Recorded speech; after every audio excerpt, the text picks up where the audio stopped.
Yeah,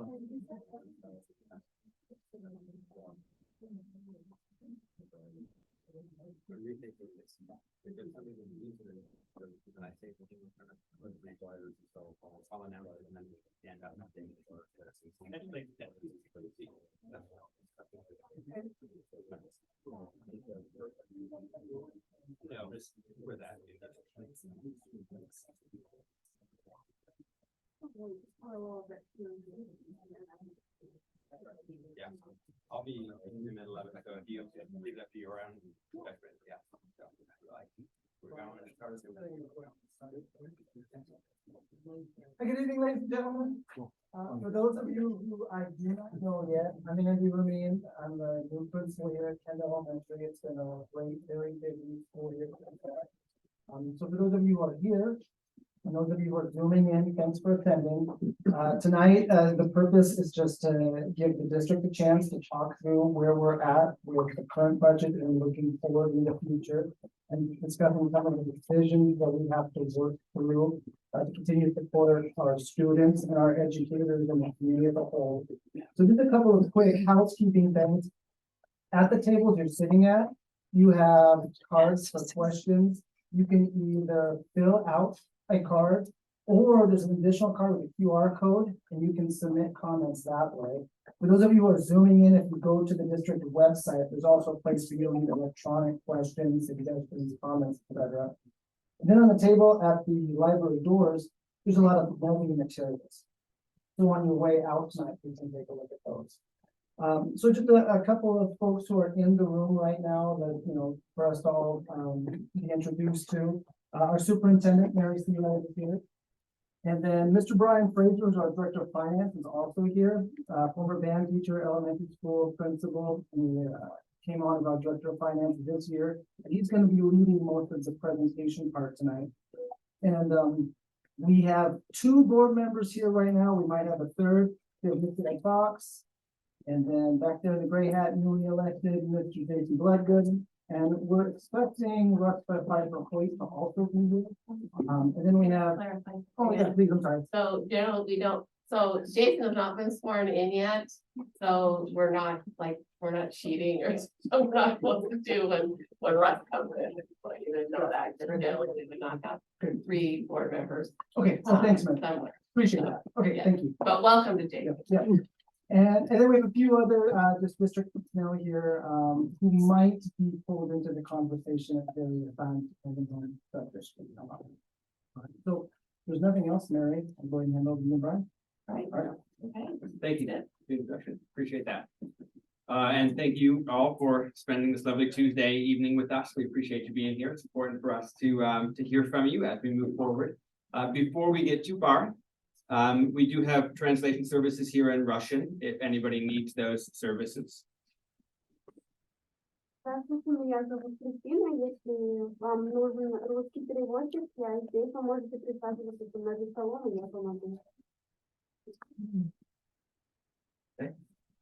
All right. Well, thank you. I'll move through this rather quickly.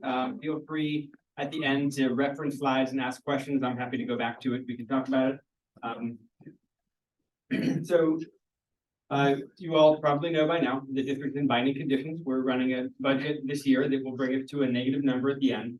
And some of the factors that we're going to talk about how we got here today are the McCleary decision, decreased funding attached to McCleary, paused timber revenue, and declining enrollment. So McCleary decision is a Supreme Court decision. There was a family that sued the state for a clause in the state constitution that says the paramount duty of the state is to amply fund public education. And the lawsuit said they weren't doing that. The Supreme Court agreed. And in 2018, the state applied a new funding formula called the prototypical school model to states. We've heard a lot lately about the ESSER cliff and what are we going to do when the ESSER money goes away. If you were to go back to 2018, you would have heard people talking about McCleary and what are we going to do about McCleary and the decreased funding with that, because that's going to be the problem. When the ESSER money came in, it kind of masked that problem for a while, and we had other problems with COVID. But now that money is gone, we're back to the McCleary issue, and what are we going to do about McCleary? There is some good, more recent reporting on McCleary out there. There's a King 5 article here linked, and these slides are on the district website. If you just search King 5 McCleary will come up. But it's nice to hear people talking about that again and not forgetting that there's other problems. Essentially, to meet that mandate to give more money to education, what the state did was say, okay, fine, so we're going to raise our state portion of taxes on taxpayers, and the money will come to the state, pass through the state, and go out to our education system. In doing that, they wanted to mitigate the impact on taxpayers, so they said, while we do that, we're going to limit your local levies and taxes. Anything you can collect locally will be now restricted to lower levels than it was before. So it was a bit of, money was here, now the money's here. There's not any actual more money, but it goes through the state, so they've met the mandate of the court.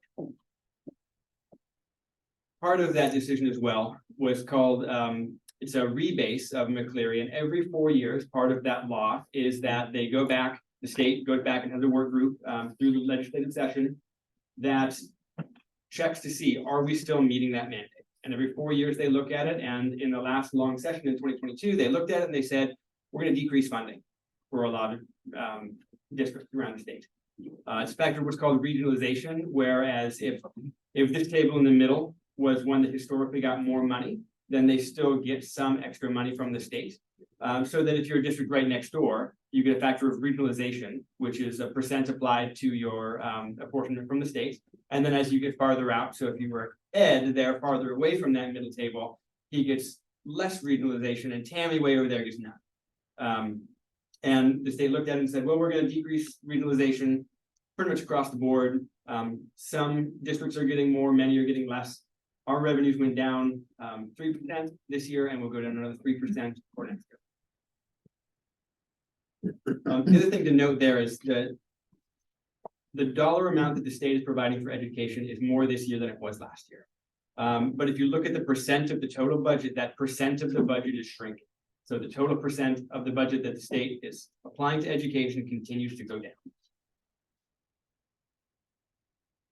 So another factor, albeit a smaller one, is that DNR is working on a carbon sequestration program where they're going to pause or stop timber harvest on some lands in order to let that trees grow and sequester carbon. Our county council wanted them to take some of the land that would be harvested or would have been harvested and pause that, just in case it becomes part of that program.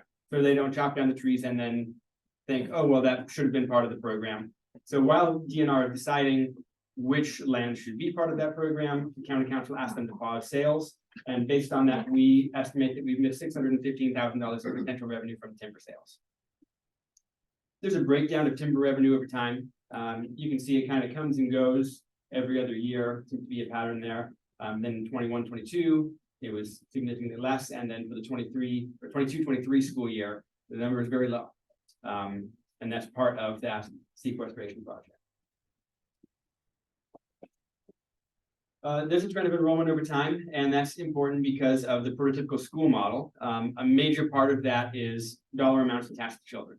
So approximately $12,500 per child is given to the school district that serves them. And as enrollment goes down, so too then does that number, because it's tied to the number of children. Since the historic high in 2016, we've come down about 408 students. And if we still had those 408 students in our system today, we would have an extra $5.1 million. So since we created our budget and the deficit became known, we have done what we can to have any savings possible. So when staff have left or announced their retirement, we haven't replaced them. That includes 2 positions at the district office and 1 junior high school principal. And we worked to really maximize the funding that was in the 22-23 school year by fully claiming all grants, making sure that all of the programs were, every expenditure that could go to a categorical program did. No money left on the table for 22-23. So looking ahead to the school year 24-25, budgeting for a $2.68 million reduction. And as funding is projected to decrease again, looking at another $1 million reduction in the 25-26 school year. When creating our future budgets, we're committed to expenditures being no more than the revenues, and we will continue legislative advocacy to try to get more revenue, and funding, adequate funding, simply put, from the state. So this is a note about Acme Elementary in here. It was, of course, it would be impactful for everybody if the district were to choose to close Acme. Those children would have to go somewhere. So on November 9th, the last board meeting, the board did discuss it and expressed their desire to keep Acme open. The cost savings that could be realized by closing Acme is almost offset by what we would predict in a loss of enrollment from families that are simply closer to other districts and other schools. So it would be a major impact on all of our elementary schools, and not necessarily worth the cost of doing that. So there's a chart that shows the expenditure and revenue over time. You can see that for many years, particularly in the past, we were collecting more than we were spending. And then in the years 21, 22, and 23, we spent more than we collected. You expect to do that sometimes, have some years where expenditures go over for a wide variety of reasons, but doing it 3 times in a row, our fund balance was drawn down, and now we're predicting a negative balance. So the next question that comes up is, where can we save, right? What is in those expenditures? So this is a breakdown, very simply put, of 82% of our budget is salaries, and the other 18% is that material, supplies, and operating costs. So the question, one of the first things that seems to be, low-hanging fruit for savings is, can we just buy less stuff, right? We make less copies, we buy fewer pencils, do we need all those calculators anymore? The answer to that question is yes, and we've been doing that, and we've been minimizing our materials, supplies, and operating costs as much as we can. We continue to do that, but a lot of those items are necessary in diesel for the buses, insurance, utility bills, water bills. Those things are necessary that we can't just say, we'll just go with that insurance. Cross your fingers, everybody. Those are all part of those 18%.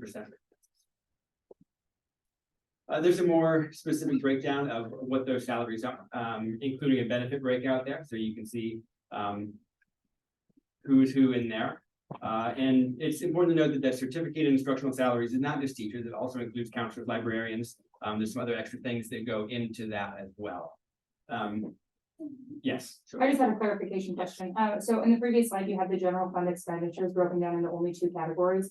So are all of our other expenditures in different funds outside of the general fund? Yes. So is all of our loss coming only from the general fund? Yes. Okay, thank you. And that's an excellent clarification. Thank you. So for those who didn't follow, there are 5 major funds in school funding, the general fund being the most major. ASB is money that the kids have some control over. It's still public funds, but it's mostly for kids. The capital projects fund is for major repairs and building. So you see we're replacing a levy for capital projects. That money comes in and then goes to major repairs of building, like a new roof or some new siding for Acme. The other things there are on that levy flyer in the back there.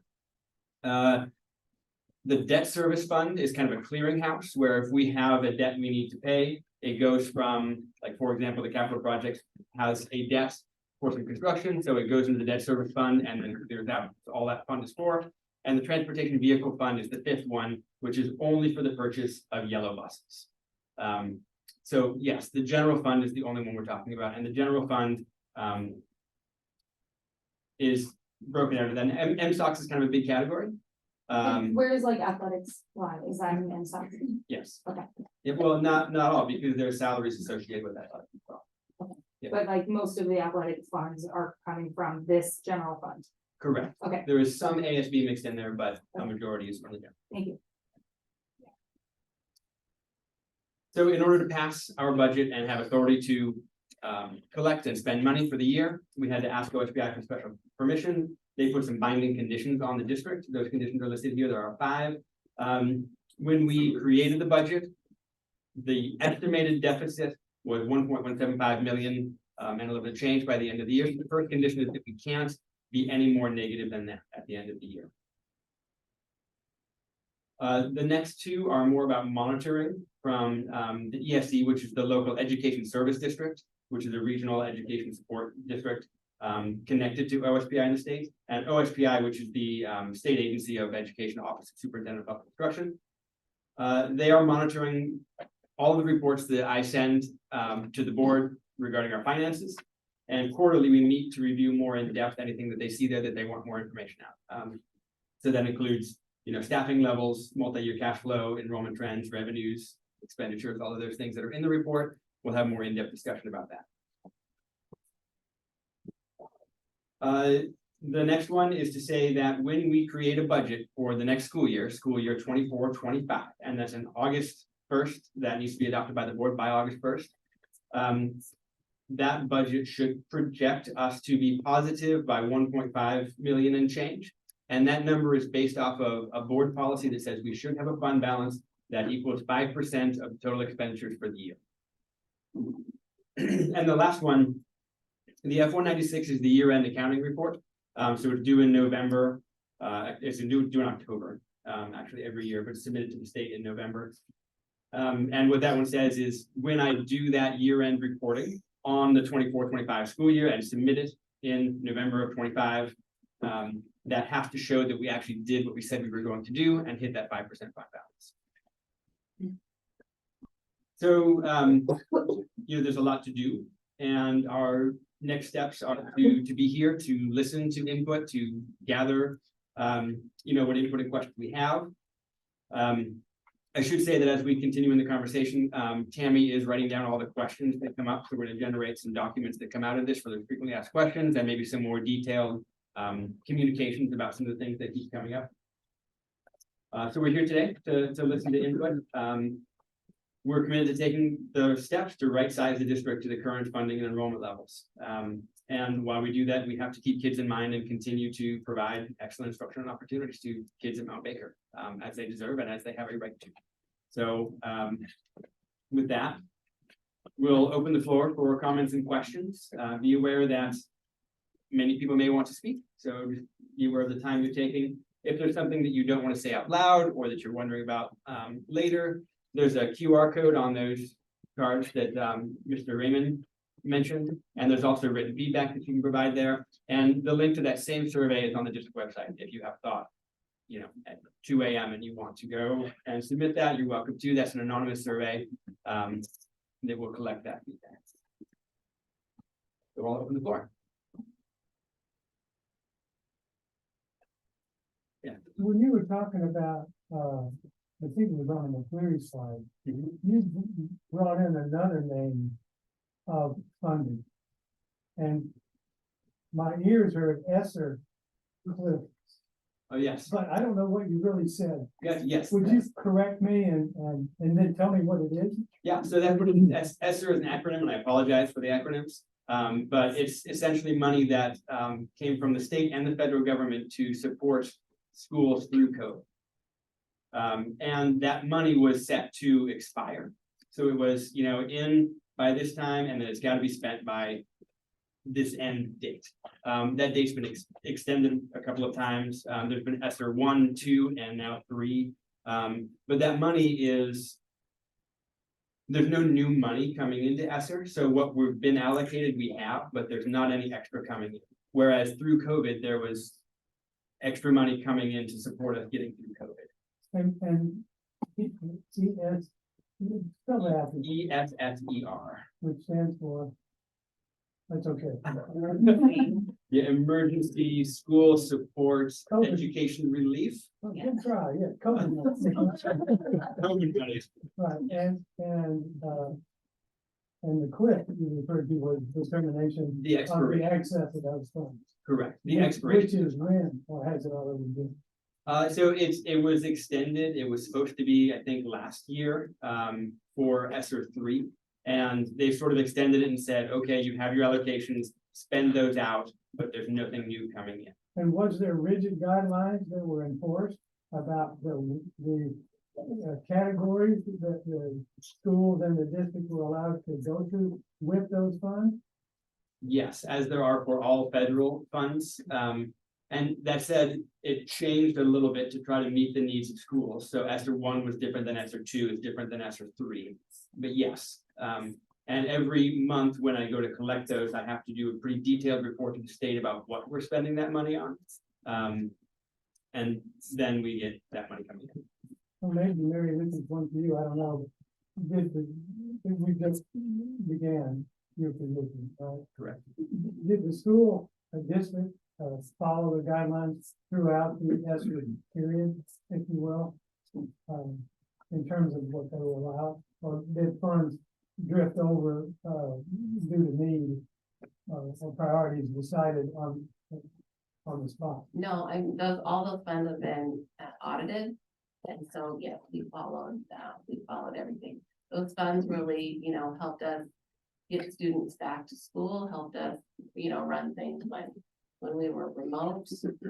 Helped us, follow the guidelines and bringing kids back when we had to be, remember, 6 feet apart, when we had to have all the air circulating, all of those things that we need to do, the access to technology.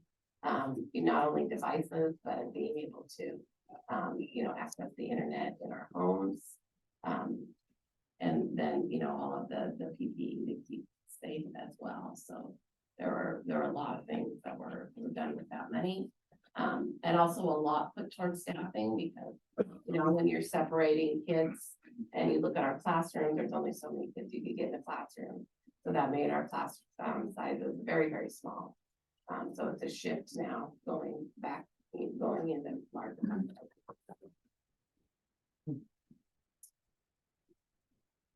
So I'm just curious to try and dumb this down to fit my intellect. If you still had the enrollment we had before, this conversation would be a non-issue. Correct, yes. So have we put any thought into why we're losing that enrollment and how to fix that? Yes. And it's worth noting that enrollment is down across the nation. A Is lot that of, possibly because across the nation we're experiencing the same issues within our school system, which is causing parents to make their children out? very well maybe. There's also, We don't know. Well, there's less people having babies. It's one of the issues. Yep. that housing availability is also another major issue, right, Especially for for us here. for our region. And if you look at, Linden School District, for example, they are still planning cuts, but their enrollment is going up. And that's because they're building a lot of houses out there, right? They have a lot of new housing coming in. And so people are moving out That would there. be the only reason you could see with that. Not the only reason, no. I think there's lots and lots of factors. We know that, some parents found other opportunities on online schools, for example, or they're picking and choosing and saying, I'll have my child go to school for, band and language classes, but then stay home and they can do these online math programs, and that's a factor as well. So, We looked at data for homeschooling last year and while homeschooling did go up during COVID, when we were remote. Now it's about the same as it was Prior to Yeah. to 2016. So you're saying that many kids just haven't been born since 2016, or that many kids have moved out of our district? I think probably all of the above that have impacted that. We don't think maybe it could have to do with the curriculums being pushed lately? I mean, because I happen to know a lot of people who pulled their kids from schools, moved areas, relocated across the country due to those factors. yeah, Could be some. those factors as well.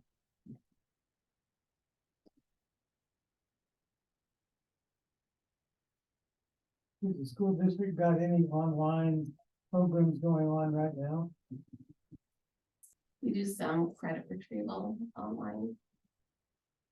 But not an entire online program. You don't really have anything to, pardon the word, compete with the online programs that you just mentioned that came out. You're not in that game, right? No, and there's several, very well-established online schools that you can join from anywhere, right? You don't have to be a resident of a certain area, the way that you do to come to a neighborhood school, be part of the district. So, it'd be a tough market to break into. And they need a reason to go to an online school locally as opposed to an online school that's established with track record. Does that make sense? Because it doesn't matter where it is, it's online, right? And it's not.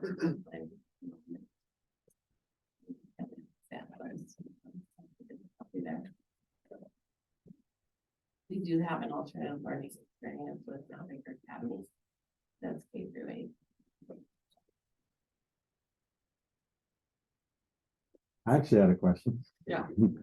So this is on the binding conditions, Mhm. the last item, the 5% fund balance. Yes, So that gets reported in November, but it's just reporting the fund balance of the value in July 30th of 2024.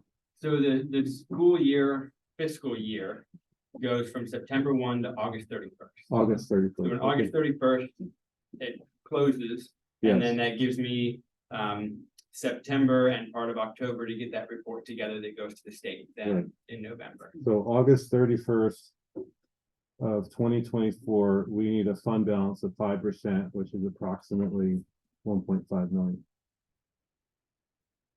No. In the 24-25 school year, Yes, which is the next school year, we need to have a budget to have that fund balance by the end of the school year. okay, So that will be the fund balance effective as of August 31st, 2025. August 21st, 2025, 21st, 2025, okay, Am I doing that right? Yes, because this is the 23-24 school year, and we're projected to end negative. And so we need to budget for the next year to be up to that 5% Okay. fund balance. Yes, That was I had a follow-up to that, because the 1.17 that we were predicted to be negative this year is for this year. correct. And so where are those funds coming from to put us in the negative? Where are those funds? You mean where? Yeah, so in our budget, where are we running short? That's a good question. I'll get some more specific information out on that soon. It's a question that's been asked quite often is, can we see each program and what the revenues and expenditures are to that? Right. It's Is the budget accessible on the website, or is that something you have to deal with? it's on the website. I wouldn't call it very accessible. It's a pretty significant document. There's a summary.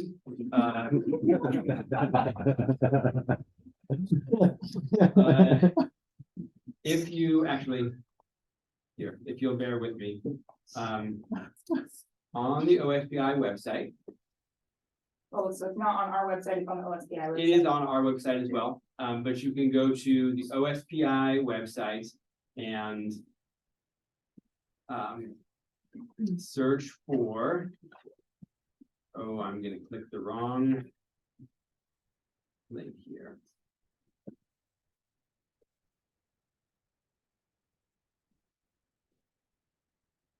Sorry, here we go. But Fortunate the enrollment, full document is on our website, correct? it is. Okay. And I'll ensure that the summary is there as well. So you go to fiscal reports. You want it to be a district. And you can find Mount Baker.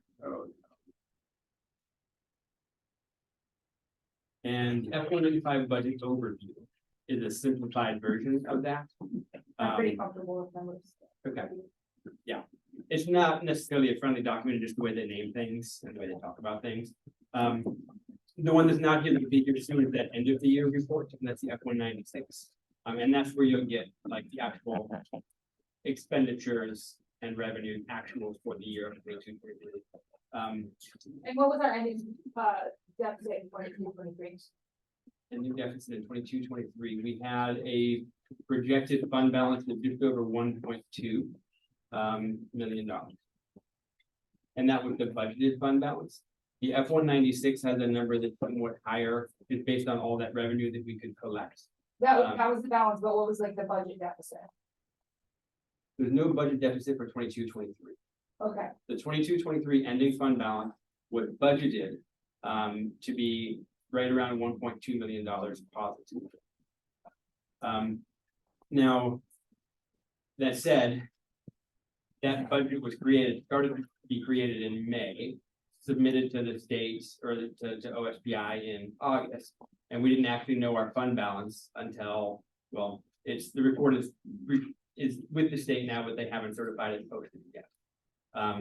So that fund balance number may change some, and then when that fund balance number changes, so too might that 2.68 million. Your bar graph showed we had a deficit. Correct, so yes, so. For.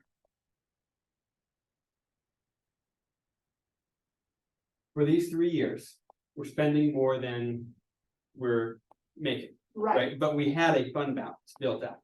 So this takes the fund balance down Okay, some. so this down 1.7, this 1.17 million that we're predicting for this year is our fund balance, not our expected deficit based on the difference between revenue and expenditures. So say in this school year, 21-22, Mhm. we had a fund balance of $2 million, let's make Right. it $2 million. We overspend by $500,000. Right. 22 school year, we have a fund balance of 1.5, we overspend by $1 million. Right. Okay. Go to this current school year, we have a fund balance coming in, we know it's a 1.2, but we overspend, and now the fund balance is gone and we're negative. So we have money in the bank still. Right, no, I Okay, understand yeah, all of okay, that. What I'm okay. not following is that, like, the numbers that I'm asking you for, I'm not sure which numbers you're giving me because it's unclear. Okay. So what I'm wondering is this negative $1.7 million that you're projecting for this year's budget. Yeah. Is that the difference between the expected revenue and expenditures, or is that our fund balance? That's after we spend our funds. So in other words, will our fund balance be negative 1.17 million at the end of the year? Yes. So that's not so the difference between the expenditures is actually 2.9 or 2.37 or something of that variety. Correct. Okay, beautiful, thank you. Sorry that I wouldn't catch Yeah. on to that. Yeah. Apologize. Yes, sir. Can I circle back to the enrollment thing? You mentioned the housing availability and declining birth rates. So have we seen a far greater decline in the lower classes, i.e. kindergartners, first graders, people that would have been born recently? Right, are enrollments tapering off for age to indicate that that birth rate would have anything to do with it? We saw pretty strong numbers in kindergarten this year. Okay, so the birth rate thing really wouldn't be a thing. And we do have more houses out here now than we have in 2016, right? Sure. And you mentioned that the homeschool numbers have gone up, but have private school numbers? That I don't know. I don't know. how many we have, but- This information will try to get to you. Worth looking into, right? I mean, that could indicate again, if they have telltale signs, I mean. Or neighboring school districts. Right, well, I mean, you've already issued that with Linden. Why is Linden building houses? Why is Linden's school rate going up? Maybe because they're not pushing certain aspects of the curriculum to the extent they do.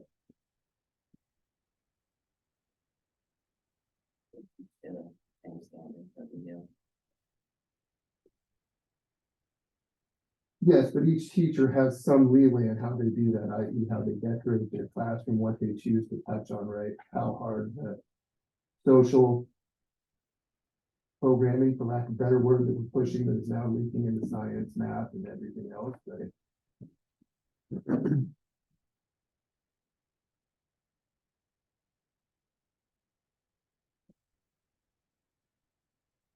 you go back to the reasons of how we got there? Right here.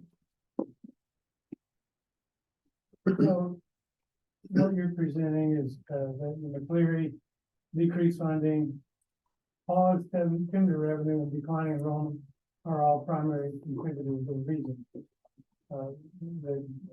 That is in a whole. I think the subject in general of these four being mentioned, as well as some more in-depth looking into what they are and how they actually roll out. First, I have a question about the McCleary decision from the standpoint of what I learned about it is that, yes, in 2012, the Washington State Supreme Court awarded the family, the McClearys, who filed suit against the state. They awarded the verdict, from what I read, that the state needed to fully fund K-12. So one of the first questions I have is, did they end up actually doing that? Because what I found was a whole bunch of garbage and articles that contradicted each other as to what the actual end result was. So this was a big deal. Yeah. It was, the decision was worth several billions of dollars. Because it was the entire state. Correct. It was basically a blanket education for the state of Washington decision. That's a sizable amount of dough. And so I'm wondering, since they were already behind, the state was already behind, because that's the way, how the lawsuit supposedly came about. Then what was the end result? Because I see two periods. One was when the decision was made in 2012, the school board should have been aware of that decision. That they were doing good due diligence of monitoring this, and obviously it was not a well-hidden court case. It was a widely discussed and circulated court case. A lot of media, I found, a lot of articles, a lot of interviews and so forth. So Mount Baker was not isolated from the information about that. And clearly, there's a correlation between the verdict that made the decision and award and how much revenue the schools would be getting from the state for K-12 funding. So do you know what the actual end result was or is today? Can you fill in that gap? I can. Thank you. And so the end result is that new funding model called the prototypical school model. In 2018. Correct. Yeah. And so from 2012 to 2018, the legislature were finding themselves $100,000 a month or whatever it was. And they finally got around to applying the model in 2018. When they did that, they gave us a model that says for funding for a principal, you need to have 319 kids in elementary. Actually, that's all across the board, 319 kids to get a principal. To get a librarian at the high school, you need 1,147 kids to fund a librarian. For a guidance counselor in the elementary school, oh, that one changed, you need 403 kids. Nope, sorry, this year the number is 484. To get a nurse in school, you need 962 kids in an elementary. For a high school nurse, you need over 1,000 kids. Okay, so they gave you guidelines based on numbers. Then what? What about the money? Well, so that's where the money comes in. So they fund at a certain level where they say every teacher gets almost $80,000, and then districts negotiate their own pay scales with teachers. So the decision, looking at it at 100,000 foot view, that you must fund K through 12 completely. And it sounds like it had a whole lot of loopholes and opportunities to be chopped down to avoid being a blanket, very large funding mandate. Correct. Is that accurate? And I would call out, something like school nurses particularly, right? Because we have an obligation to have a nurse at every child based on medical needs of students, right? But the state then says, well, we're going to fund you. Let's see, 962 kids. We got about, for the district, we don't generate funding for 2 nurses, and we are legally obliged to have 4. Okay, so at a minimum, something major happened in 2012 called the McCleary decision. And I look at the school board as being legally responsible to be monitoring this and staying on top of it as it evolved. All from then. So to say that to put the blame on the McCleary decision as being the main reason of how we got here, I think undermines the requirements of the school board to have been on top of this and do what they were supposed to be doing as well, because this decision had funding written all over it, starting with large letters on the front page. So to me, I don't see the McCleary decision. I disagree with that rationale. I don't see the McCleary decision as being one. I see it as a convenient thing to blame, to kick the can down the road and avoid responsibility. I see the same correlation in terms of, the declining enrollment. Can you flip to your quick chart there that you had? Yeah, so, in 2016 was when you began a steady decline. And maybe technically you had a slight bump or raise it lower, but in general, you started dropping on a steady level from what I can see from here. In 2016, so from 2016 until now, that's quite a number of years to be observing and hopefully planning and doing something proactively. And so what I would love to know is how much the school board did to prepare, monitor, and adjust with this going on in the background. And the same comments would apply for the first one with the McCleary. 2012 to 22 to 23 is 11 years. That's a long time to prepare a strategy. And to then drop the McCleary and the enrollment now and say this is the reason why we got here. I don't buy that at all. I can see a connection in one sense, but that to me is a convenient cop out. Sorry, nothing personal. But I don't believe that it matches and deserves the blame, the reason why or how we got here. And I think that needs to be corrected because it's not a legitimate. It doesn't take into account all the things that should have been done on the part of the school district and or the school board as a result of these things happening. And the school board is legally bound to adopt and revise the annual budget. That's one of their state mandated criteria. And it's advertised as such, advertised is a bad word. It's posted on the website as the responsibility, part of the responsibilities of the board. So accepting that carte blanche as valid, then where the board comes into all of this, at a minimum, should be an incredible learning lesson. But now the learning lesson kind of starts looking up from a very deep hole. And that's not proactive. That's in my world, that's incompetence. And so I think that needs to be fixed. And nothing had to change except the way people do their job, the way the board operates, the way the school interacts. So I think those need to be adjusted to be accurate, accurately representing the reason that you're presenting. I have a real problem with those things being blamed. There's a whole host of a Grand Canyon filled with actions that didn't occur. And that's what I see are two major changes in the list.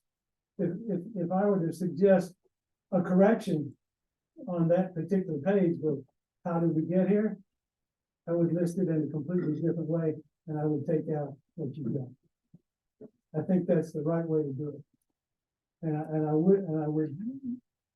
I would definitely not repeat this. I'd pull the slide before I repeat it, but don't ignore the topic. Just make the correction so that the planning doesn't miss the gap that's now there. The only other comment I have involves communication. And to you two, I mentioned this last night, but to everyone else, it's well known that a great many of the community feel that the communication that and the information that's available to the community is not simple or maintained. That's been a common, comment made, not just last night and tonight, but it's very common at, the November 9th board meeting, where quite a few people came up, and one of the things they would say had to do with being kept in the dark or not having availability of information. Last night, one of the attendees said that the way he found out about the letter from OSPI, right? Which talks about the binding agreement, and you covered some of that criteria near the end. The only way he could get a copy of that was to fill out a FOIA request, a Freedom of Information, which in my opinion is absurd. That shouldn't ever be like that. The whole thing is something that the community deserves to know about. So on the subject, general subject of communication in general, I think you have a big problem with how you communicate and what you communicate and to whom. And in this world of websites and live streaming and smartphones and all kinds of technology out there, it's not very difficult at all to put into place a communication block that is reserved for issues like this, that anyone can go to that folder and don't bury it. Make it easy. And if you use acronyms, put what they mean, like a dictionary, like a terminology. And don't make me guess what OSPI stands for. I think you'll be miles ahead, and you don't need to wait for anybody or any decisions right now or something like that. It take a software program at 15 to 30 minutes maximum, if he knows what he's doing. And I think that's a major gap that could be filled immediately with any information that comes from this point on. And since you're gathering information, all the information Tammy's assimilating and writing and assembling for the board to review and look at, that ought to be already online. You could be doing it in real time, essentially. We are gonna be communicating that and putting together that idea. It's just gonna take a little bit of time. Well, we're in a deep hole. It's getting deeper. When I say a little bit of time, like it's not gonna be done tonight. No, but You know, I think the urgency of the problem sort of demands that a slow casual walk is inappropriate. I would agree. Yeah, we wanna get that done as soon as possible. It wouldn't call my experience here so far as slow or casual. I didn't name anybody. Gotcha. I'm saying we are working on that, and we will continue working on that. We have heard continued calls for more transparency and communication, and that is top of our priorities. This is a show me statement, right? Mhm. Show me and I'll believe you. Brian, if you could, you haven't spoken much about the M&O levy. I'm curious to know what's happened on a per student or per capita basis. Has that money actually gone up or gone down on that basis? Sure. Yeah. So the question is about the lid that's on the levy based on when the state raised their own taxes, they capped our local taxes. They were initially capped at 1,500 per student, or $1.50 per $1,000 of assessed value. That was really insufficient. For the next year, it went up to $250 and 2,500. With our enrollment, we're limited by that per pupil number that started at 2,500 per pupil and then has gone up with inflation over time. So that number now is just right around 3,000. So as that number goes up, we can collect more money. As our enrollment goes down, we collect a little less. So I don't have the numbers with me in front of me, but the levy collection has stayed about steady. It's gone up a little bit over time. Okay. And the replacement levy is capped at the same amount. So the replacement levy, we collect approximately $5 million every year. through that levy, and it fluctuated some, with that inflationary factor. Okay, And that's a really approximate number, and I apologize, but I don't have that with me. no, that's a good job. Yeah. But And, you know, I kind of touched on it last night a little bit, but if, you know, a metric I like to sort of evaluate spending and revenues is on a per capita basis. Sure. I'd be very curious to know how Mount Baker is trending both in terms of revenue and expenditures on a per capita basis, relative state average and similar size, similar geographical constraints basis. Sure. So, yes, that information is available, through the OSCI report card, and we can file that for you. okay. Yeah, and we've got that down, and we will work on getting the report together. Thank you. Yes, Just to switch gears a little bit, you said that in 24-25, you're intending to reduce the expenditures by 2.68 million. But for the general fund, you have two categories, and you've already said you've tapped out minimizing the one. So what is the intent of the district in terms of, my kids are already right now in classes of 35 students. Their music teacher has told me that they can't get anything done in class. So my children are not getting the education that they deserve. And so if you're now lowering your budget even further, what is the recuperation plan for the education of my kids? that's a great question, and we don't have a specific plan right now. Part of this gathering input and having community meetings is a start to, or is a step in that process, right? And we know that class sizes are high. We want to minimize the effect on kids when we make those cuts.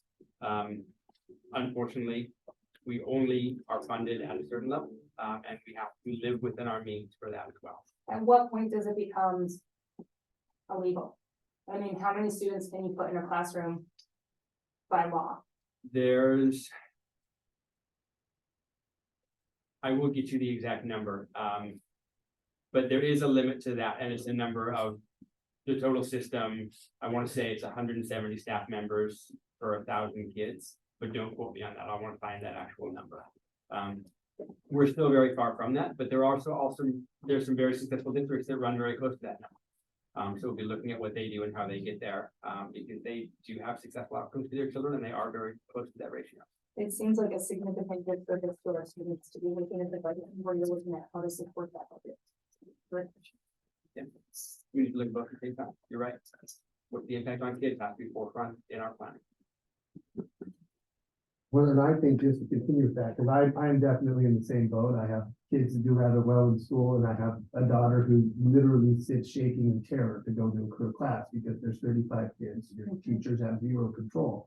And as he said, you know, you've got the bullet point, so I automatically hit on the decline enrollment, which I see things do. But you didn't have a bullet point up there for gross negligent overspending for the last 3 years.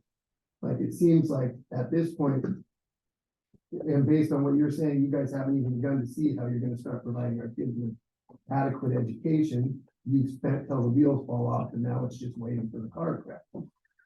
Right, because you don't have any plan to make school better.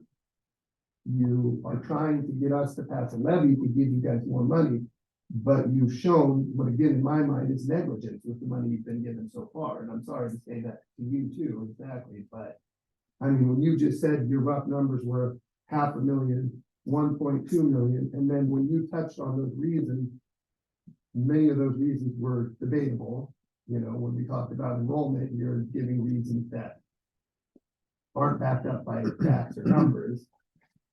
So it kind of seems like he said, we're not getting information. What information we're getting isn't really accurate. And you're just hoping we keep our kids in there and aren't joining the bandwagon of people who are smart enough to pull our kids out. You know, I mean, if you continue on the trend you're at, you project having the same amount of kids next year. I mean, can you honestly project that and think that that's even a high likelihood when kids are not learning, when kids are scared to go to school because their classrooms are chaos? We are planning, and we want to meet the needs of students. And we do have a finance group that's going to be looking at all the data, so we have all accurate information. Probably a good idea to look at, you know, how many kids are going to private schools, how many kids We know how many kids are going to other school districts. We also have kids coming in, so we have a group, we're gonna be doing a lot of fact finding. So then we can make good decisions based on those facts. Nobody thought that was a good idea to do 3 years ago. Why are we just now considering that? Who's in charge of that over the last 8-10 years? So we had a budget committee last year looking at things.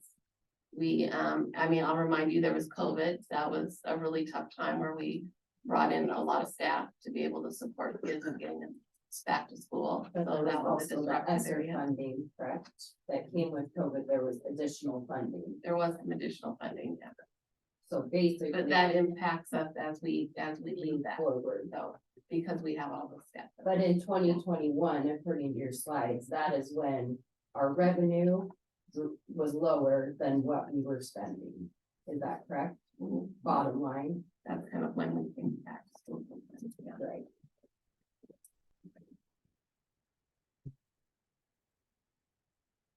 I guess I would just invite anybody that's in charge of trying to put this budget going forward and figure things out. I would love, for you to just come into the schools and come into the classrooms and see what we're dealing with, as far as class sizes. I have a 6th grader who doesn't cause any trouble, and every day in school is just hell, basically listening to how basically full the classes are. And I'm an employee, and so it's frustrating, and I'm a mom, and it's frustrating. And I think that maybe some of the people that are in charge of this budget, you got into the classrooms and saw what little resources everyone is dealing with, maybe it could make you work a little harder and have a little more accountability as a budget committee. Is this chart with the expenditure and revenue comparison from all 5 budgets or just the general fund? This is just general fund. Would all 5 budgets somewhat match that? The other one is solvent. So that they're equal? They have money in them, they have fund balances. But would you say as a school district, we spent more money than we took in for the past 3 years? Yeah. Total. Yeah. But before, we weren't doing that so bad. I have data going back to 2017, I haven't looked further past that. But to 2017 to 2020, we were somewhere near equal each year.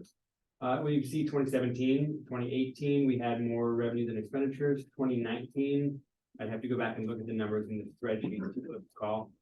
And then, yep, same in 2020, we had more revenue than expenditures. Then 21, 22, and 23, we had more. And do 2021 and 22, do these funds include the ESSER funding? Yes. This is total for the general fund. Okay, and the ESSER funding went into the general fund. Correct. So we actually had more revenue in and way more out. Is that correct? If you're including the ESSER funding?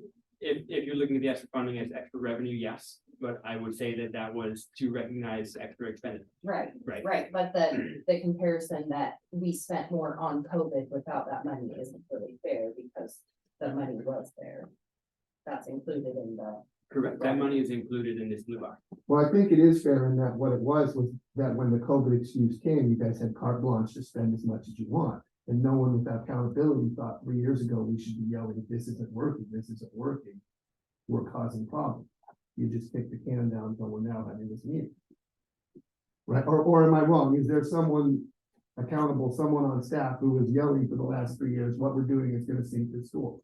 We spent money to keep kids safe and to be able to bring them back to school. Well, and I know that's the talking point of it, Well, but I was to here, say, to that's what say we you were did. keeping them safe and keeping them in school, when now we have a school environment that is not safe and is not educating them, isn't necessarily true. Yes, you kept them in school on Monday, so that school was worse on Tuesday. No one, I mean, you're telling me only I, a construction worker, can look at this graph and see what you did 3 years ago wasn't working? No one 3 years ago in the education system said this was a bad idea? Or can I add on that, you have these projections for every year, was this situation never projected within the last couple of years? So just And I know not you directly, Yeah. because you weren't here. that's okay. It's okay. I'm here now. It's not you. That's okay. I'm here now. And what I would add to that is the district took significant action to make significant reductions just last year right? It's not that nobody did anything. But was it projected is my question. Like, was this deficit projected prior to September, August? So, No. well, the district had a gap in financial management with nobody in Right, that position in the district office. So at the time the budget was being created, no, it was not known that they were projecting a budget with that deficit. And that's unfortunate that we had a director leave mid-year. Yeah, it's not one person's fault. So, yeah. I have one more question. This planning committee, this finance committee that's going to happen, that's going to plan how to get us out of this situation. Who is involved in that? Who is on that committee? Is that set? That idea is in development with the board. We hope to keep some written communications out soon to help clarify that. But to be clear on one point, that's not a decision-making body. That's a fact-finding body that then will be presenting facts, gathering more feedback, asking more questions, and eventually leading to a decision-making process. Okay, so we're like And the making a decision makers of the plan board? to make a plan for. Right, I mean, not to insult you, I'm understanding it correctly. You're correct, and to the point of, this is a big problem and it's a now problem. There's not a lot of action we can take until we actually create that budget that is enacted on September 1 of 2024. Right, so we are planning for the future. And yes, it will be a process because we want to ensure that we get it right and we minimize any negative impact on children.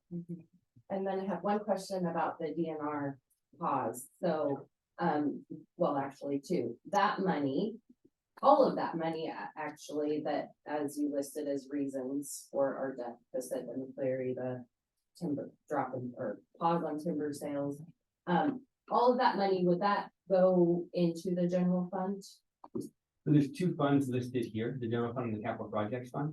So if you look at the column on your left, that's the money that would go into the general funds. Okay, Middle column is capital projects and column on the right, so. okay. Has there been conversation with DNR lately? So I'm just gonna summarize this. The county asked the DNR to put a pause on timber sales in case the timber on the land was going to be subject to this. Yes, So it's not actually being, not actually being held yet. okay, That decision will be coming up, I believe, in the end of December, for like January 1st. is there communication with the county council and DNR? Yes, Dr. Seawright has continually advocated at the county council, as has board president Russ Pfeiffer-Hoyt. I went there with them for one meeting as well, and we have talked to the county directly about it. The county council has admitted that they probably took actions that had a negative impact to this school, and had they known all of those factors, they maybe wouldn't have done that. But there's nothing. They were gonna check back with DNR and wait for that decision to be made. And if I don't want to commit the county council to paying us.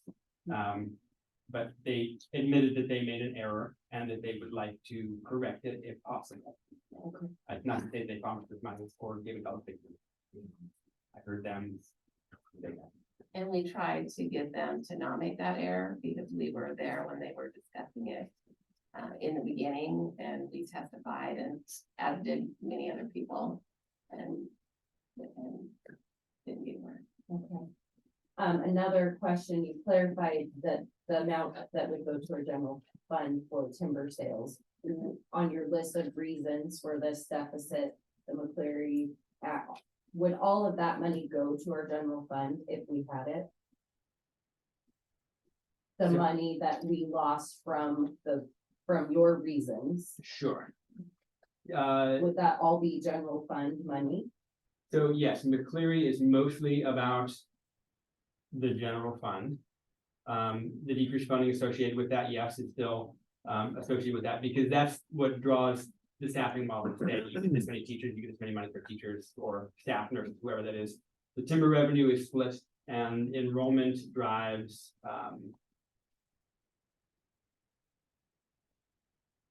Yeah, unfortunately, general fund, sorry, I was trying to think, I don't, Enrollment's only general. yes, yes. That's why I was thinking back to transportation, because the number of routes you run and then, you know, Right. how many, the miles on the bus, has some factor in that, but that's, so. I guess my last comment would be, I asked the board and superintendent for changing of that whole process. The community would like to be involved. They would like to know what's going on. They would like to have their voices heard before someone is hired, before a decision is made to hire or to bring on an interim. I personally, whoever was responsible for making these decisions, should probably not be involved in the decision-making to clear this up. Like me, if I was running the finances or partially responsible for managing finances for a company, and my lack of doing my job caused my company to tank, I probably wouldn't be asked to be involved in planning how to fix it. I probably would be fired. I would recommend outside people coming in, people with experience and knowledge in exactly what we're looking at, to try to help the situation. Now, to touch on that though, we as of yet have a single person within faculty standing up and saying that I was partially responsible for this, right? No one is taking blame for this throughout our faculty, right? Well, and as we explained, we didn't have a finance person. That said, I'm the superintendent and, you know, the buck falls with me. And to clarify on the timber revenue, the hold on this timber sale was so that that timberland can be off-sold for carbon credits, right? Not the land itself, no, I don't know the details of that plan with DNR. Oh. I just know they're working on some project where they're going to use some of that land for not timber harvest anymore. And I believe there is a plan through the state to fund the loss of revenue to school districts, fire district, others. Russ can talk. I can probably answer that. That's something I work on quite a bit, advocating both for the school district. I'm Russ Hoyt, board president, and also statewide, the timber revenue. And if the DNR places carbon sequestration contracts on particular stands of forest, those contracts will then pay an annual amount. They won't pay the $615,000 that we would get with the timber sale. You cut once, you get the whole amount at once. The carbon sequestration would be starting to pay smaller amounts annually for however long that contract was. And last year, the DNR tried to get the legislature to allow them to have 120-year contracts. And I was working through our state school directors association and with some other allies, we were able to block that, at least temporarily. But that's something that's an ongoing discussion. So just curious, so I can understand though, to get the money that they would then be paying out, they would be selling a contract of carbon recapture to a company, right? Say Amazon wants to be carbon neutral, they put out this much carbon footprint, they then pay the state some amount of money and get to claim that land is offsetting their carbon. Yeah, it would be a competitive bidding process. I've got a question, sorry. What would the repercussions have been to the county if they had not paused the timber, if they'd not paused, harvesting the timber, would there have been any downside for them? The timber would have been harvested. So there's no repercussions.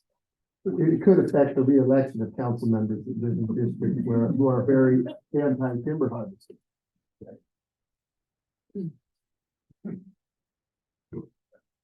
Mary, thank you for your candid response to the question on accountability. But I want to take a little bit of that away from you and comment that, as I was trying to point out a little bit earlier, this problem started a long time before you came to Wacom. And I think that it's really important to not focus on 2 or 3 years in the past as the way we got here. If I wanted to extrapolate from what you said and say, okay, the superintendent is where the buck stopped, then all along that same concept could be applied. But to the degree that it's the superintendent's job, which I can't clarify, I'm not that familiar with the position, that you would be where the buck stops to completely plug the holes during your tenure. That to me eliminates the need for the board, if you were able to do all that. And that's not the way the system works here. The board plays a major role. So I think that there's a long history, 10+ years of history, where things didn't get done. You were asleep at the wheel as far as the district overall. And now you have an immense amount of things that have to be accomplished. And you want to get them all done in a short period of time, but scaling Mount Everest doesn't happen in 12 hours. You got a big hole and a lot of problems. So it's important to recognize and learn from the past, but don't be so quick to take all the hits that you can absorb. But I appreciate that. But there's plenty more blame to go around. And you should know that. I'm having a handful of questions. Folks online aren't able to ask questions, so I have a few that are seemingly different. The first one is, so Kendall enrollment specifically, it has been going up. So why do we continue to get the cuts here and the class sizes being impacted so effectively? There were cuts across the board, but that's something we're definitely going to factor in moving forward. So is there a reason why we're absorbing so much of the hits to the enrollment in other schools here at this particular school, which is already one of the most underprivileged schools in the county? Sure. I haven't looked specifically at the cuts from last year. I've been looking forward and looking ahead, but I can tell you that we're committed to ensuring equitable outcomes for all children across all grades, as we have to make hard decisions, but they will be hard. Okay. And then the next question I have is, so it's my understanding that there is a medical clinic that's being created through a grant program at the junior high and high school. How will that impact, and is that in the budget?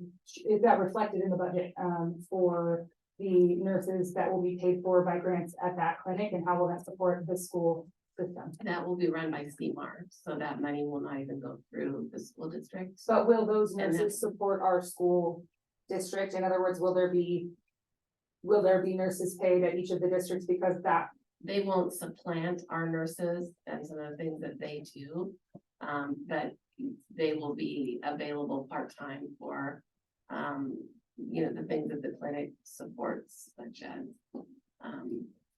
urgent care, those kinds of things. Okay, and what kind of revenue are we bringing in by them being in our buildings? Well, I think it's a great service to our community. It's something that we did a lot of outreach on, and there's a big need in our community, and I believe that it will bring enrollment because, we're providing those services. So we're not receiving any revenue from that, is kind of what I'm hearing from you. Right. But So we're not receiving. We're not gonna spend any money on it either. We're not receiving any revenue from hosting an entire medical center, yet we rob youth athletics in custodial fees 10-fold higher, 50-fold higher than any other program in the entire county. We're going to have that because it provides service.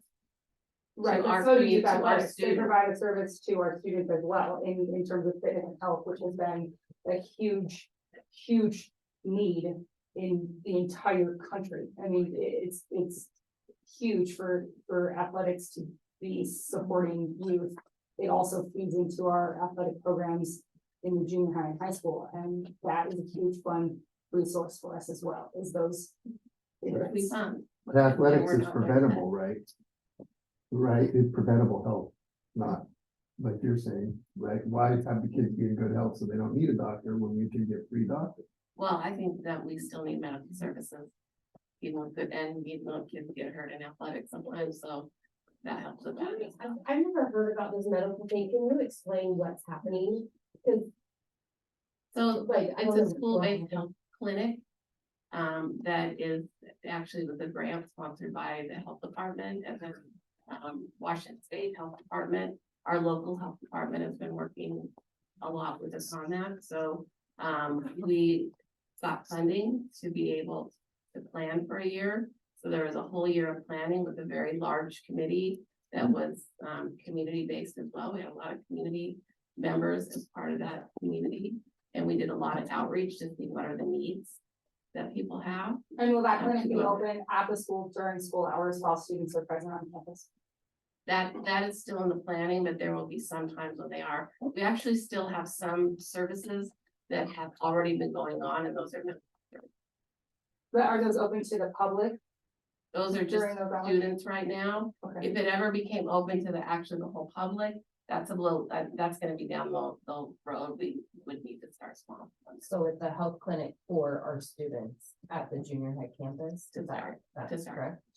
And what kind of services will they be providing? to us? They have general services. We were planning to start with, well, we have mental health services.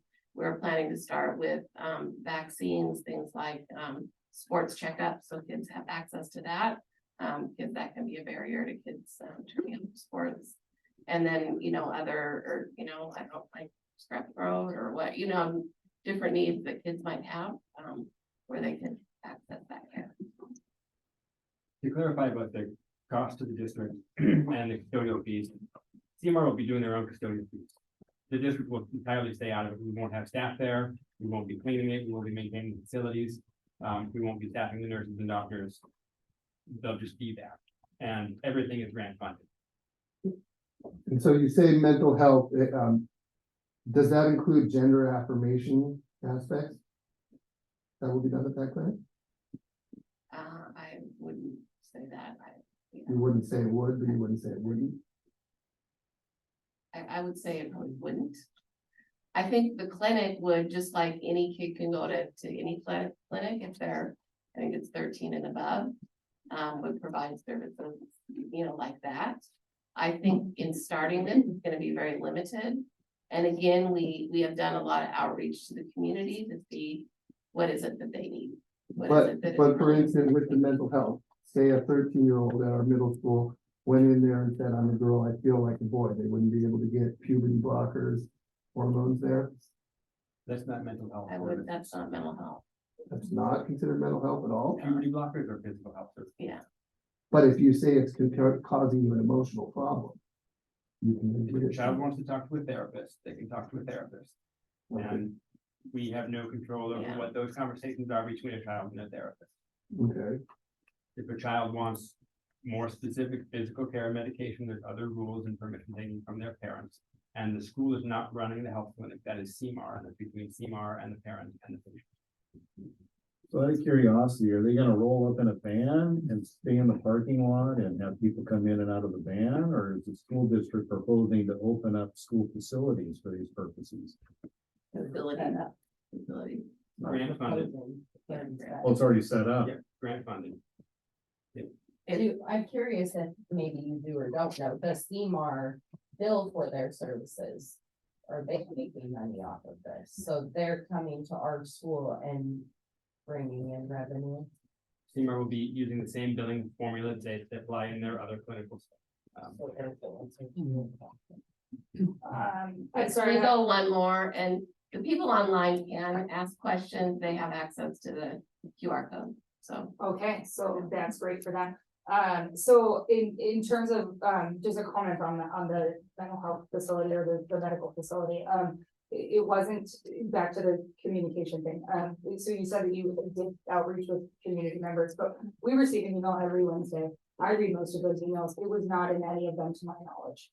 That is not being transparent with the community in the way that who you're reaching out to. We have a whole webpage on that, it's called Healthy Baker. And how would we know to look there? I mean, is that something we're supposed to be monitoring on a daily basis in the community or something? I that couldn't tell you exactly when it was, but, we put out surveys through my communication, so there was some communication. I do remember the can't- surveys and I did answer the I surveys. can't remember when. But I don't believe any of the surveys said like, this is something that we intend to do. What are your thoughts on it? But regardless of that, my next question would be for the people online, we've doubled our taxes, I mean, what you're getting from us in taxes has doubled.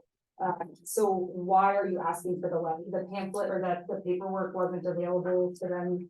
But if you could maybe reiterate here, they can access the reasons for the levy and just kind of summarize and maybe a short statement of what the purpose of the levy is and why you're asking for it when you're getting double from us already. They are replacement levies.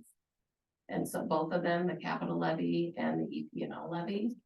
And the flyers back there, you can see the different things that they support. They do support athletics.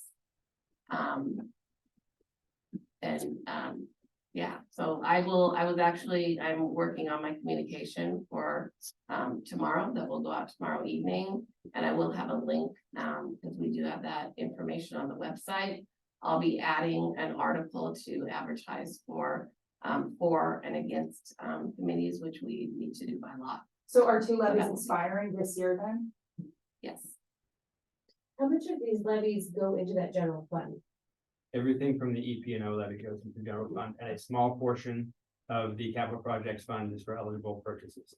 And I would encourage every taxpayer to look at their tax bill and see what portion actually goes to school and what that increase has been, because it has not doubled. Taxes have gone up. The county's taking more money. Look at your tax bill, please, before you make assumptions that the school is getting more money. Budget-based levy? That one, the EPNO? That one's limited by the number of students we have. It's limited at a number of about 1,000, 3,000 per pupil enrolled that we can collect. And that's a replacement. So that is, we have one now. It will replace that one. If we do not have the replacement levy, we will have another $5 million short of revenue per fiscal year. So are you guys gonna come up with a plan in case these levies fell as well?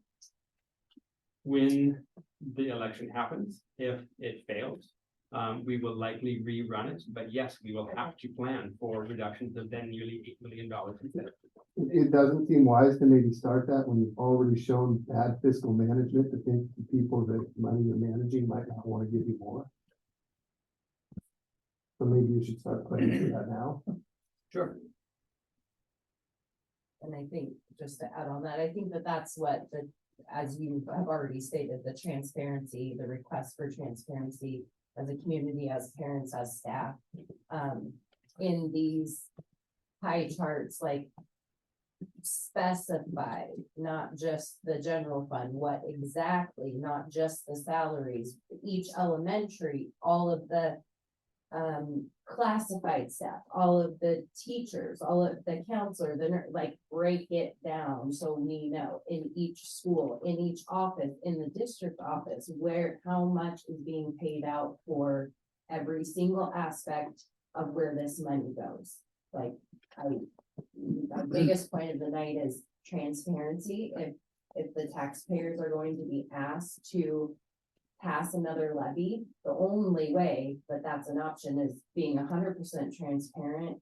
We don't need to dwell on the past, but what happened in the past that got us here so we can fix it and ensure that it won't happen again. How do we fix it? And where is this money now going to go?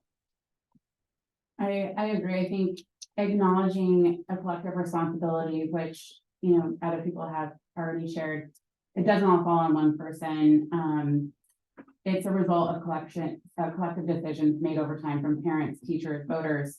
It's everyone. And in order to have a healthy ecosystem, you guys have to provide transparency. And today we're seeing no accountability, but, you know, a kind of a distraction to what really has been going on behind the scenes. So, I think in order to create collaborative and supportive solutions, which is what you need from us, we have to have the right information and we have to trust you. We have to trust that you're willing to acknowledge the difficulties we've encountered and then allow us to help you create a collaborative plan moving forward. But we can't when we're still hiding and you're asking us to come in and guess at each of these meetings and ask all these questions instead of blatantly expressing maybe things you guys already know that you don't want to discuss. So the quicker we get to the hard accountability and the quicker we can solve your pain points and we can work together to do it from all angles of life and walks, like, but we have to know and we have to be prepared to make healthy decisions for you, or this is gonna take forever. And I think from what I'm hearing from the room, this isn't transparency. These bullet points here are the opposite of transparency. Right? Because this isn't really the big picture of what's going on. And it's misrepresenting certain things to be admitted in the office.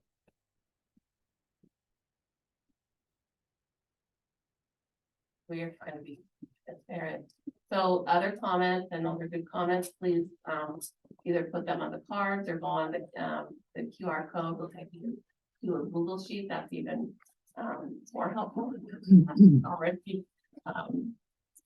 Already taken care of for us. We don't have to retype anything that's on the card. That if you're comfortable writing on the cards, do that. That will be open for a while. So if you think of something in addition tomorrow or whenever, you have thoughts, we appreciate doing that. Is that gonna be asking? Thinking it out. Are you putting the links in on the website It is on the website. now? The link for the QR code, that is on it. Do this one. Yes. There, and if you scan the QR code there, it's directly to us. I don't know how to. They promised to Can we be. show you? Okay. Yeah, no problem. Thank you.